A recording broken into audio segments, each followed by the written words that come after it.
사무엘상 7장 3절 14절까지 말씀 찾으시고 한 절씩 교독하겠습니다.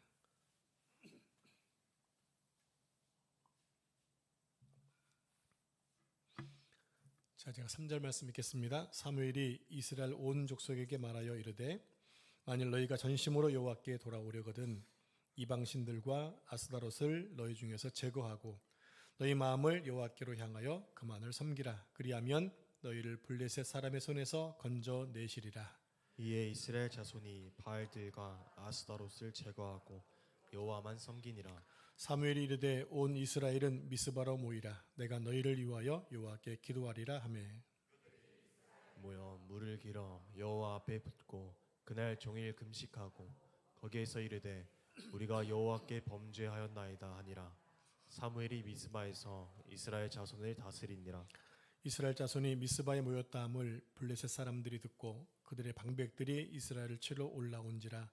이스라엘 자손들이 듣고 블레셋 사람들을 두려워하여 이스라엘 자손이 사무엘에게 이르되 당신은 우리를 위하여 우리 하나님 여호와께 쉬지 말고 부르짖어 우리를 블레셋 사람들의 손에서 구원하시게 하소서 하니 사무엘이 젖 먹는 어린 양 하나를 가져다가 온전한 번제를 여호와께 드리고 이스라엘을 위하여 여호와께 부르짖음에 여호와께서 응답하셨더라. 사무엘이 번제를 드릴 때에 블레셋 사람이 이스라엘과 싸우려고 가까이 오매 그날에 여호와께서 블레셋 사람에게 큰 우레를 발하여 그들을 어지럽게 하시니 그들이 이스라엘 앞에 패한지라. 이스라엘 사람들이 미스바에서 나가서 블레셋 사람들을 추격하여 벳갈 아래에 이르기까지 쳤더라. 사무엘이 돌을 취하여 미스바와 센 사이에 세워 이르되 여호와께서 여기까지 우리를 도우셨다 하고 그 이름을 에베네셀이라 하니라.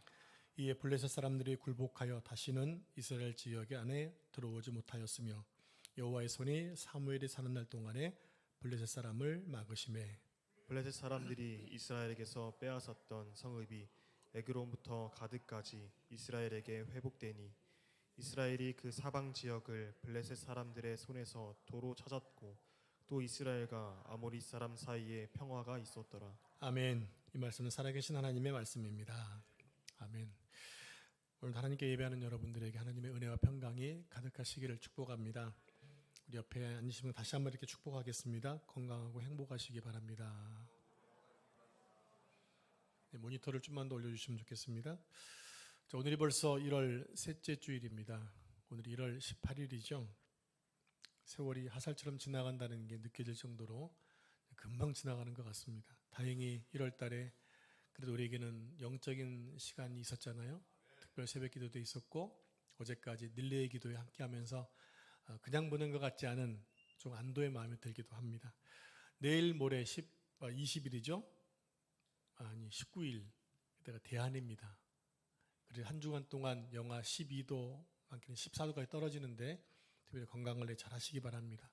감기 환자가 많아서 다행히 그래도 독감이 아닌 분이 계시기도 하지만 여러분 건강관리 잘하는 게 또 능력이니까 잘 하시기 바랍니다.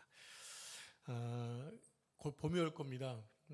2주 지나면 2월 첫 주 수요일 날이 입춘인 것 같아요. 여러분 봄은 옵니다. 하나님의 정하신 이 절기는 어떻게 하든지 오는 것 같아요. 그런 것처럼 우리의 신앙도 하나님의 은혜로 날마다 더 성숙되고 성장되기를 축복합니다.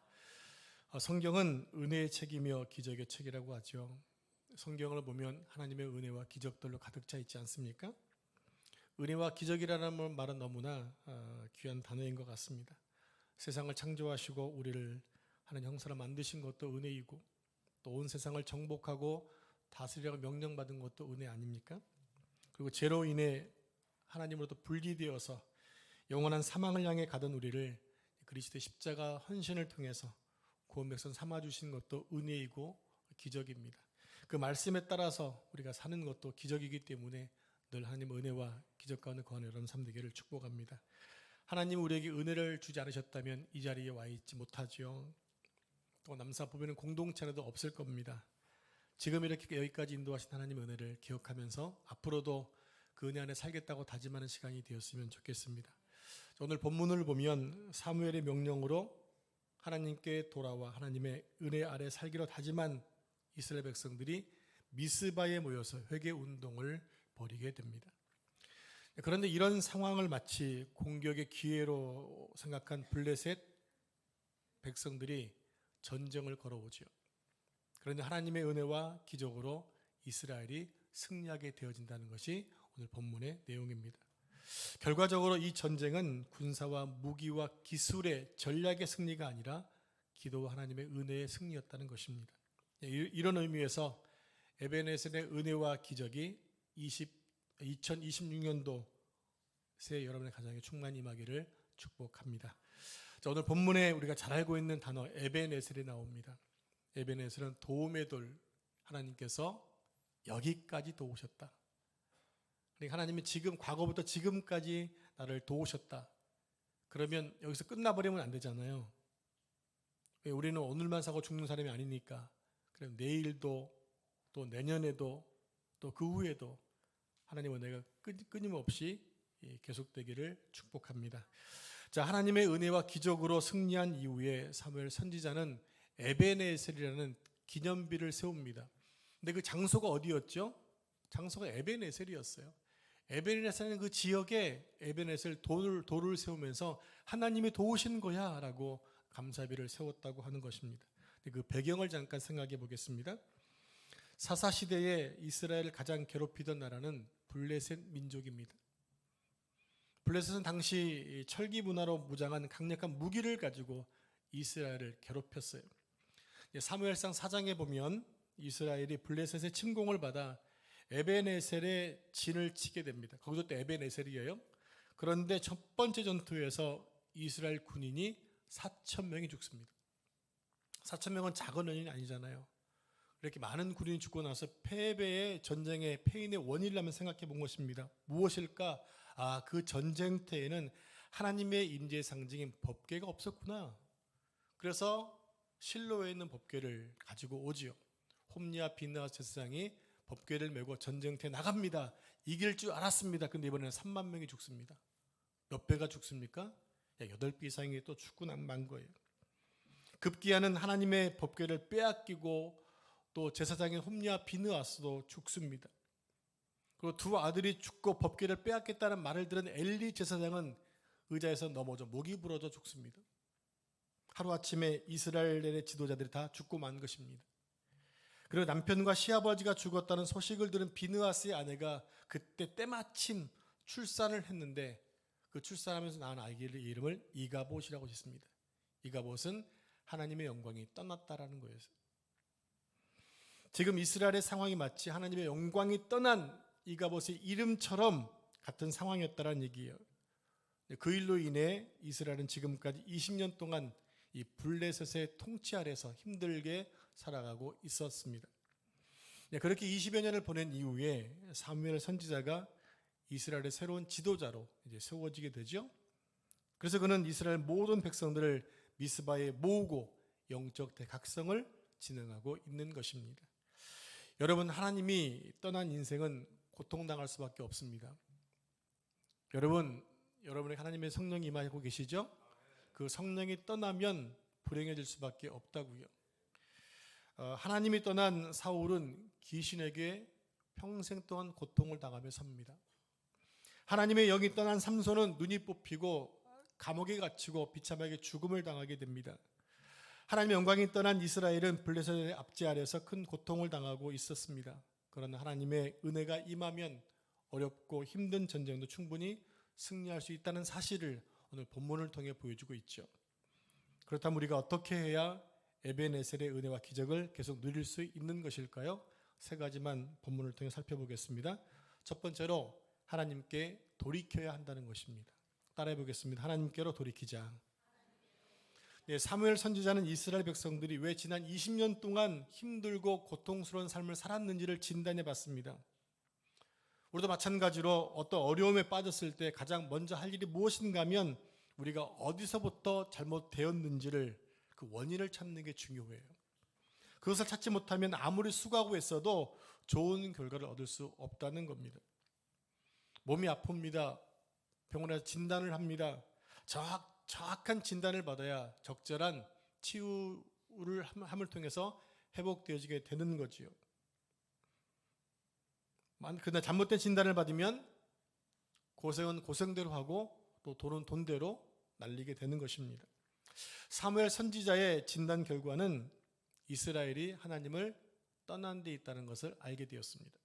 하나님을 떠난 삶, 그래서 영적 침체였고 영적 침체는 결국 고통의 삶으로 이어지더라는 것이었습니다. 그래서 사무엘 선지자가 제일 먼저 한 일이 무엇이냐면 이스라엘의 영적 침체된 영적 분위기를 새롭게 하는 일에 있었습니다. 바로 하나님께로 다시 돌이키는 거였어요. 그래서 사무엘 선지자는 영적 대각성 운동을 벌이게 되죠. 오늘날 우리가 쉽게 얘기하는 미스바 대성회입니다. 자, 사무엘은 백성들을 모아놓고 그들에게 가장 먼저 부흥해법을 제시하고 있습니다. 우리 함께 본문 3절 말씀을 같이 합독하겠습니다. 시작. 사무엘이 이스라엘 온 족속에게 말하여 이르되 만일 너희가 전심으로 여호와께 돌아오려거든 이방 신들과 아스타롯을 너희 중에서 제거하고 너희 마음을 여호와께로 향하여 그만을 섬기라. 그리하면 너희를 블레셋 사람의 손에서 건져내시리라. 네, 지금까지 이스라엘은 가나안 땅에 바알과 아스타롯을 섬겼습니다. 그래서 사무엘은 지금이라도 이방 신을 버리고 하나님께 돌이키면 하나님께서 블레셋으로부터 너희를 구해 주시겠다고 말씀을 합니다.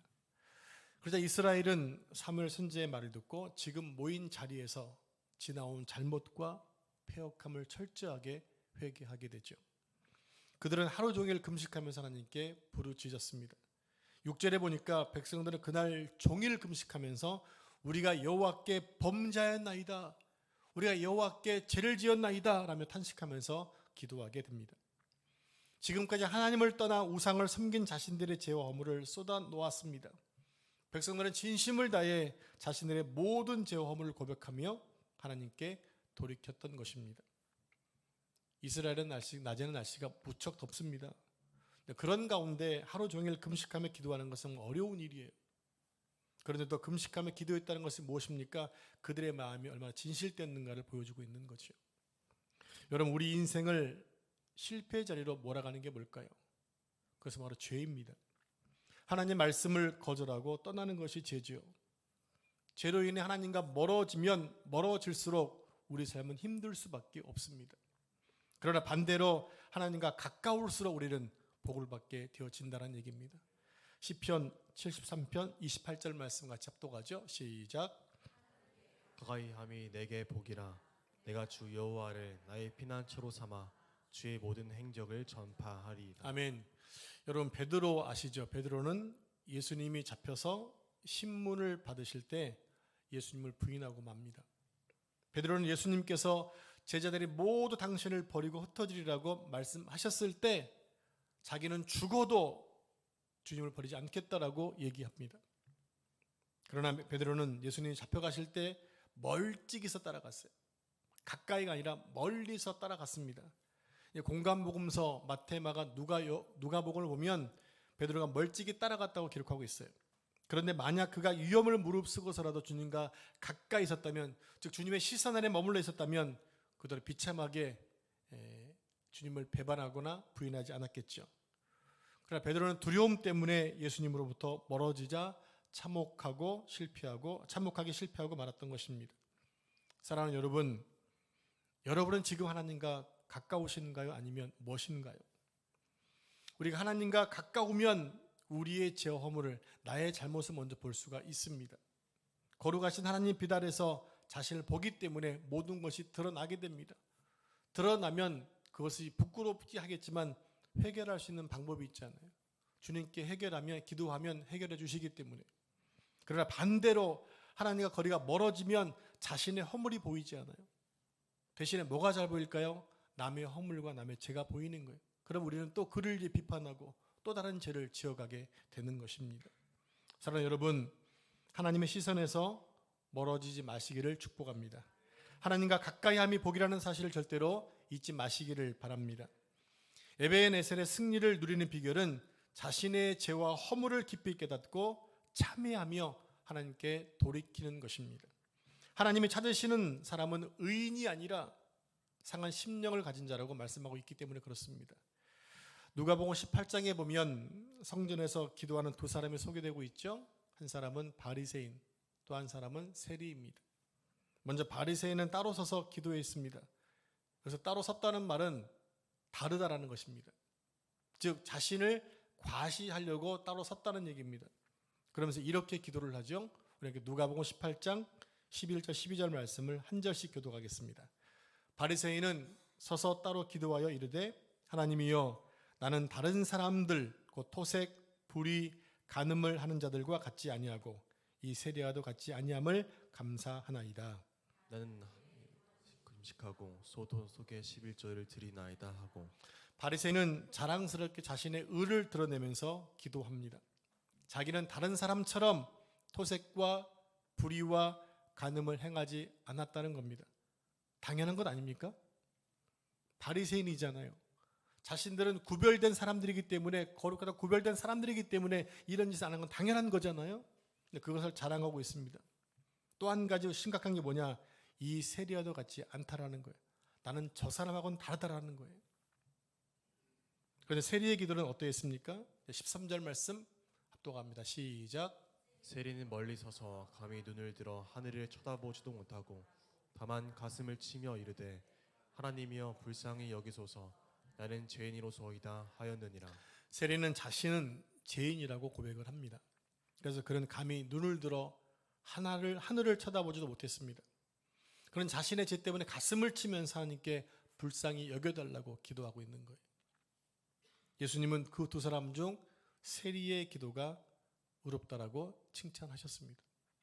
나는 불의를 행하지 않았고 간음을 행하지 않았고 불법을 행하지 않았습니다 라고 했던 사람의 기도는 의롭다고 칭하지 못했지만 자신의 죄를 가지고 회개했던 사람은 도리어 의롭다라고 칭찬을 받았다고 하는 거예요. 여러분, 하나님 앞에서 자신을 높이는 자의 기도는 응답되지 않습니다.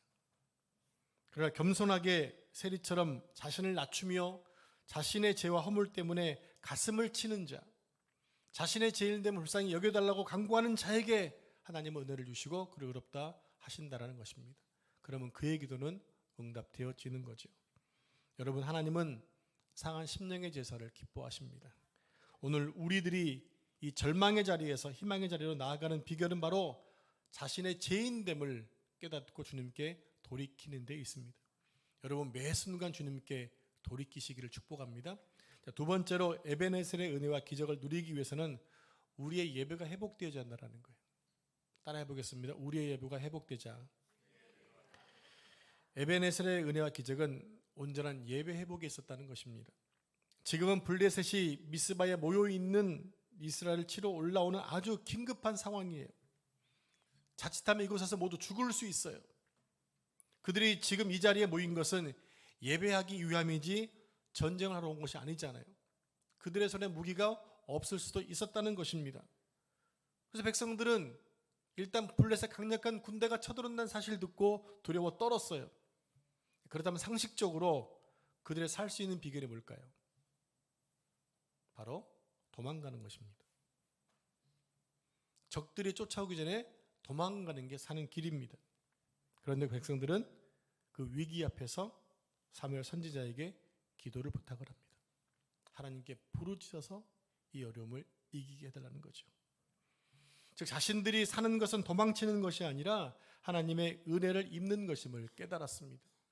그래서 사무엘은 이런 어린 양을 잡아서 하나님께 온전한 제사를, 온전한 번제를 드렸다라고 성경은 기록하죠. 자, 본문 9절 말씀을 같이 합독하겠습니다. 시작. 사무엘이 젖 먹는 어린 양 하나를 가져다가 온전한 번제를 여호와께 드리고 이스라엘을 위하여 여호와께 부르짖음에 여호와께서 응답하셨더라. 네, 하나님은 우리의 온전한 예배를 기뻐하십니다. 성경을 보면 번제는 5대 제사 가운데 제물의 전부를 태워드리는 제사였지 않습니까? 그러니까 번제는 온전한 헌신을 얘기하는 것입니다. 하나님은 형식적인 예배가 아니라 우리의 몸과 마음과 힘을 다하여 드리는 예배를 기뻐 받으십니다.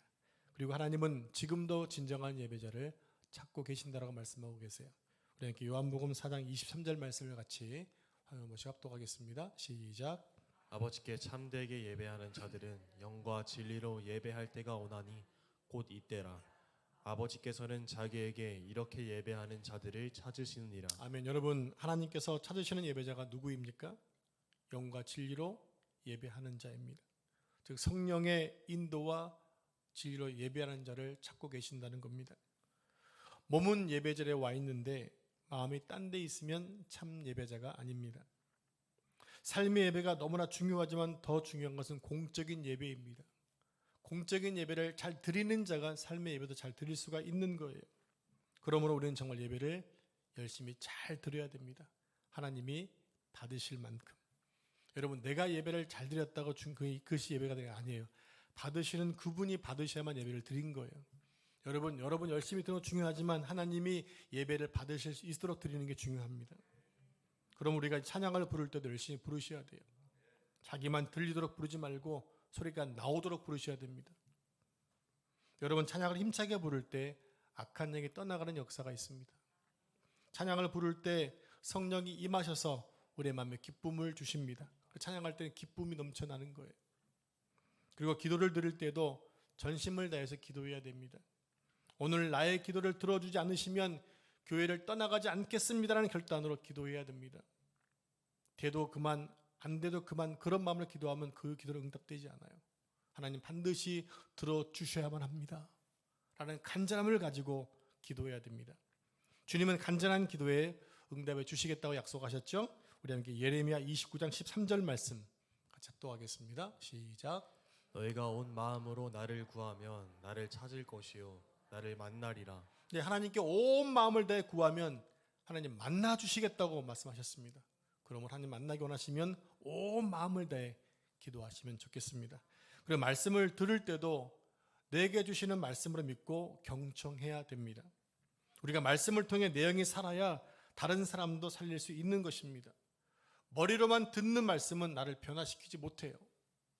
설교를 들을 때 나를 변화시키는 생명의 말씀으로 또 능력의 말씀으로 레마의 말씀으로 들으셔야 됩니다. 그리고 말씀이 내 심령에 부딪힐 때 우리는 아멘 하면서 하나님께 영광을 돌려드려야 하는 겁니다. 여러분, 하나님 말씀에 치유와 회복이 있습니다. 그럼 눈을 감고 설교를 듣지 마시고 눈에 불을 켜고 들으셔야 됩니다. 왜냐하면 설교는 귀로 듣는 것이 아니라 눈으로 듣는다고 말씀하고 있기 때문에 그래요. 여러분, 대화할 때도 내가 누가 상대방 얘기하는데 딴 데 보고 있으면 얘기하고 싶죠? 안 하고 싶잖아요. 그러니까 말씀도 잘 들으셔야 됩니다. 제가 설교할 때 안 쳐다보는 분이 계세요. 고개 숙이는 제가 안 쳐다봅니다. 왜? 저기 시험이 되니까. 그래서 한참 저를 뚫러 보셔야 제가 같이 아이사이를 하는 거예요. 그래서 말씀이 내 눈을 통해 들어오게 되는 거예요. 그리고 예물을 드릴 때에도 정성을 다해서 준비해서 드리셔야 됩니다. 토요일에 기도하면서 미리 예물을 준비해 보시기 바랍니다. 똑같은 돈이지만 하나님 받으시는 게 다르세요. 정성이 있으니까. 그리고 자원하는 심령으로 기쁨으로 드리셔야 됩니다. 액수가 중요한 것이 아니라 드리는 사람의 마음을 하나님은 보시기 때문입니다. 그렇게 하나님께 드릴 때 하나님은 넘치도록 부어주시겠다고 약속해 주셨어요. 우리 빌립보서 4장 19절 말씀 같이 합독하죠. 시작. 그리스도 예수 안에서 영광 가운데 그 풍성한 대로 너희 모든 쓸 것을 채우시리라. 아멘. 여러분은 늘 풍성하게 부음받는 역사 있기를 축복합니다. 그리고 우리 예배할 때 모든 순서마다 마음과 정성을 다해서 예배를 드려야 됩니다. 그럼 예배의 성공자가 될 수 있는 거예요. 예배의 성공자가 삶의 예배를 드리는 자이고 그리고 삶의 예배를 잘 드리는 사람이 승리자가 되는 것입니다. 그러나 예배에 실패하면 신앙생활을 포함해서 인생의 실패자가 될 가능성이 큽니다. 하나님의 사람들이 하나님의 은혜 없이 살 수 있을까요? 우리는 하나님께 메인자잖아요. 하나님께 부침받은 자입니다. 그 은혜가 사슬돼서 끊을 자가 없는데 그 하나님의 사람들이 하나님의 은혜 없이 사는 것이 가능합니까? 가능하지 않죠. 우리가 살 수 있는 방법은요, 하나님께 붙어 있는 거예요. 늘 은혜가 우리 가운데 부어질 때 우리는 그 은혜로 살아가는 거예요. 하나님은 오늘도 우리의 예배를 통해서 은혜와 기적을 베풀어 주셔서 승리하기를 원하신다는 겁니다. 그런데 사탄 마귀는 어떻게 해서라도 우리 예배를 방해합니다. 그래서 사탄 마귀는 예배를 통해 받은 은혜를 쏟아버리게 만들어버려요. 그래서 예배 끝나고 집에 가는 중에 은혜를 주차장에서 차 안에서 쏟고 가시면 안 돼요. 제가 중요한 얘기 하나 할게요. 남이 받은 은혜를 소중하게 여겨주셔야 됩니다. 부부가 함께 예배 드렸는데 그날따라 아내가 별로 은혜가 안 되는 거예요. 남편이 은혜를 많이 받고 계속 아멘 아멘 하더니 너무 좋아하세요. 차에 가면서 당신 뭐 해줬다고 이렇게 말을 해? 이렇게 시비를 걸어버리면 그 받는 사람의 기분이 언짢겠죠? 그러면 뭐 한마디 안 좋은 얘기 하게 되겠죠. 그러면 그 순간에 받은 은혜가 다 쏟아져 버린다는 얘기입니다. 지켜줘야 되는 거예요. 저 사람이 은혜 충만하면 그 은혜가 나에게 흘러오도록 지켜주셔야 되는데 우리는 종종 그렇게 못하죠. 마치 개가 계속 끌어내리듯이 그렇게 하시면 안 된다는 얘기예요. 그럼 같이 망하는 거예요. 짜증날 때, 힘들 때 참아주셔야 됩니다. 함께 짜증나면 싸움밖에 안 나잖아요. 우리가 예배를 정말 소중하게 여기고 온전한 예배를 드리면 하나님 우리가 생각하지 못한 놀라운 은혜를 순간순간마다 부어주십니다. 그런데 안타깝게도 많은 분들이 힘들고 어려우면 예배를 중단해버려요. 오히려 세상에서 문제를 해결하려고 그래요. 그러나 그것은 정말 잘못된 생각입니다. 성도는 어려울수록 은혜의 보좌 앞에 있어야 됩니다. 정말 힘들면 기도가 안 되는 줄 압니다. 저도 그런 경험이 있기 때문에 기도가 안 될 수도 있어요. 그러나 결국 그 앞에 와 있잖아요. 여러분 한번 돌아보실래요? 삶이 너무 힘들고 어려워, 고통스러워, 화가 많이 나. 그래서 기도가 잘 안 돼. 근데 결국에 어디가 있던가요? 하나님 앞에 가 있잖아요. 그러니까 그 순간에 여러분 나중에 정신 차리면 후회할 짓 하지 마시고 바로 그냥 가서 엎드려지세요. 하나님, 그 앞에 가서 우시면 됩니다. 하나님은 내 모든 거 다 아시니까. 그게 바로 믿음의 사람이 할 태도입니다. 기도 안 하면 방법이 없잖아요.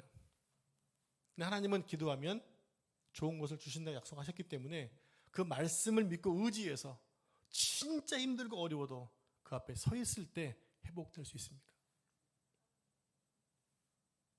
이미 여러분들이 많이 경험하신 내용이지 않습니까? 그리고 특별히 교회에서 사명을 맡으신 분들 잘 들으시기 바랍니다. 여러분 교회 사역보다 더 중요한 것이 예배예요.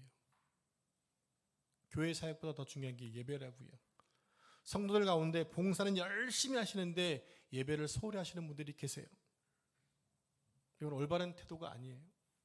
그래서 제가 교회에서 사업 못하게 하는 게 바로 거기에 있어요. 교회 사업을 하게 되면 그거 파는 정신이 없어서 거기 빠져가지고 예배 축도도 끝나자 나가가지고 막 싸놓느라고 정신이 없어요. 우리는 먼저 예배자가 되어줘야 돼요. 그래서 교회학교 교사들 1, 2부에 반드시 들으셔야 됩니다.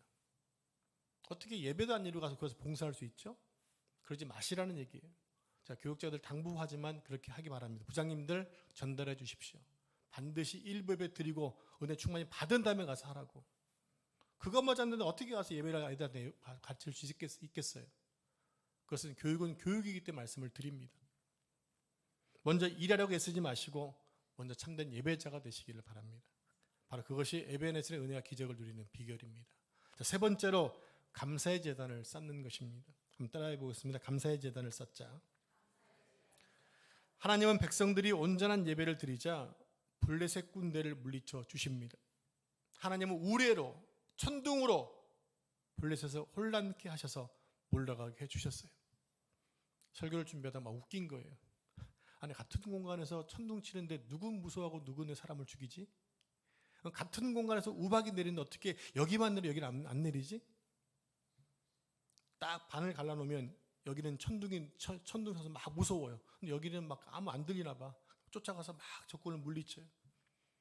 도망가는 놈은 우박에 맞아 죽고 쫓아가는 사람은 안 맞아요. 이게 너무 웃기지 않아요? 답이 안 나와요. 근데 하나님은 그렇게 역사하신 것들이 너무너무 많아요. 그게 하나님의 방법이에요. 우리의 생각을 뛰어넘으세요. 하나님 이렇게 하시겠지? 아니요. 그렇게 하지 않으세요. 왜? 그건 너무 하수거든. 하나님은 고수예요, 고수. 생각지 못했던 일로 역사하시는 분이세요. 그래서 백성들은 그 승리를 기념하기 위해 에베네셀이라는 전승비를 세우게 됩니다. 도움의 돌 여기까지 도우셨습니다. 그 전승비는 바로 승리를 주신 분은 하나님이시라는 고백이었던 것입니다. 에베네셀의 전승비는 지금까지 도우신 하나님의 은혜에 대한 감사의 표현입니다. 이것은 또한 앞으로의 삶 가운데도 함께 하시고 도와줄 것을 믿는 고백의 제단이기도 했습니다. 그러므로 우리도 은혜와 기적을 경험했을 때는 하나님 앞에 감사의 도를 세워야 됩니다. 감사의 기념비를 세워야 되는 거예요. 그것은 바로 뭡니까? 지가 어떤 것을 세운 도를 세우는 의미가 아니라 감사의 예배를 드리셔야 한다는 얘기예요. 하나님은 감사의 고백과 감사의 예배를 기쁘게 받으시기 때문입니다. 그런데 우리의 삶을 보면 감사가 메말라 있는 경우들이 많죠. 은혜를 받아도 감사하지 않고 더 큰 거 주지 않는다고 불평하지 않습니까? 그럼 하나님의 마음이 어떠실까요? 작은 것에도 감사하는 자에게 하나님은 더 큰 것을 주십니다. 그래서 감사도 연습이 필요한 거예요. 감사도 훈련이 필요한 거예요. 여러분, 불평도 하면 할수록 늡니다. 그러면 그 불평이 습관이 됩니다. 반대로 감사도 하면 늡니다. 나중에 감사도 습관이 되어집니다. 지금 여러분의 입술의 열매를 곰곰이 한번 생각해 보실래요? 내 입술이 감사의 열매, 감사의 입술인지 불평과 원망의 입술인지. 만약 여러분의 입술이 부정과 불평이라면 어서 속히 바꾸시기 바랍니다. 왜냐하면 하나님은 당신에게 들린 대로 역사하시겠다 말씀하셨기 때문에 그래요. 내가 하는 말을 다 듣고 계시는데 하나님 보시기 매번 얘는 불만이네 하면 그 불만만 불평할 수가 쌓여지겠죠. 근데 얘는 힘들어도 감사하네, 감사할 조건을 주시겠죠. 답은 이미 알고 있지 않나요? 물만 답을 아는 것이 아니라 여러분 답을 알고 계세요.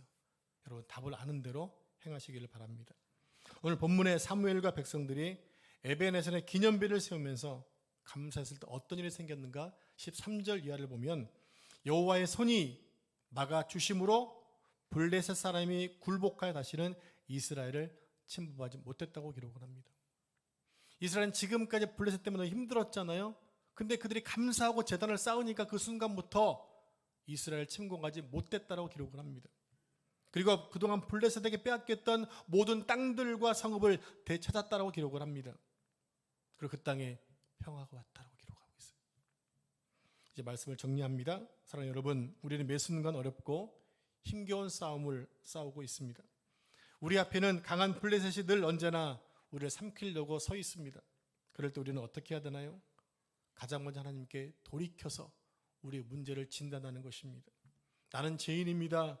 나를 긍휼히 여겨달라고 기도하셔야 됩니다. 날마다 하나님께 가까이 가는 게 필요합니다. 그리고 온전한 예배를 드리고 삶의 예배를 드려야 됩니다. 그리고 받은 바 은혜를 잊지 않고 감사해야 됩니다. 그러면 하나님께서 끊이지 않는 은혜와 기적으로 우리 삶 가운데 함께 주실 줄로 믿습니다. 에베네셀 하나님은 지금까지 우리와 함께 계셨습니다. 또 새로 한 해를 출발하면서 우리의 가슴 속에 또 여러분의 가정과 우리 교회 가운데 에베네셀의 감사의 기념비가 날마다 세워진 은혜가 있기를 축복합니다. 기도하겠습니다. 하나님 아버지 감사합니다. 오늘 말씀을 통해서 우리가 하나님의 은혜와 기적의 삶을 사는 방법을 알려주시니 감사합니다. 날마다 하나님께 돌이키는 삶을 살게 하시고 하나님께 온 마음과 정성을 다해 예배하게 하시며 하나님의 은혜와 기적에 늘 감사하는 삶을 살아가도록 축복해 주옵소서. 그러므로 인하여 늘 에베네셀 축복 속에 사는 우리 모두가 되게 하여 주옵소서. 이 모든 말씀 거룩하고 존귀하신 예수님의 이름으로 기도합니다. 아멘.